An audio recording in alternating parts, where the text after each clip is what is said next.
اگر زمین بول سکتی تو وہ چیختی نہیں بلکہ آہستہ سے تمہیں بتانے کی کوشش کرتی، اور سنو کہ وہ تمہیں کیا بتانے اور سمجھانے کی کوشش کرتی۔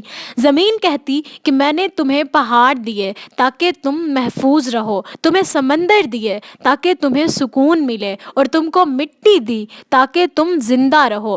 میں نے تمہیں اپنے اوپر چلتے ہوئے دیکھا، بستیاں بناتے ہوئے دیکھا، خواب بساتے ہوئے دیکھا، مگر کہیں راستے میں تم نے سننا چھوڑ دیا۔ تم نے بڑی بے رحمی سے صرف نمبروں کی طرح میرے درختوں کو کاٹ دیا، اور میرے دریاؤں کو تم نے زہرآلود کیا اور اسے ترقی کا نام دے دیا۔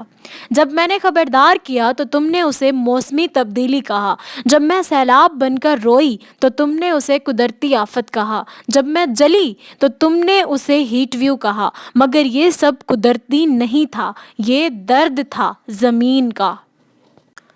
تم نے کبھی زمین کو اپنا دشمن تو نہیں مانا، لیکن پھر بھی اسے انتہا کی حد تک برباد کرنے کی پوری کوشش کی۔ تو زمین کہتی کہ اب میں تھک چکی ہوں، تمہاری گندگی، تمہاری لالچ اور تمہاری خاموشی اٹھاتے اٹھاتے۔ پھر بھی میں آج بھی دیتی ہوں تمہیں سانس لینے کے لیے ہوا، حالانکہ تم اسے آلودہ کرتے ہو۔ تمہیں کھانے کے لیے اناج دیتی ہوں، حالانکہ تم میری مٹی کو تھکا دیتے ہو۔ جانتے ہو کیوں؟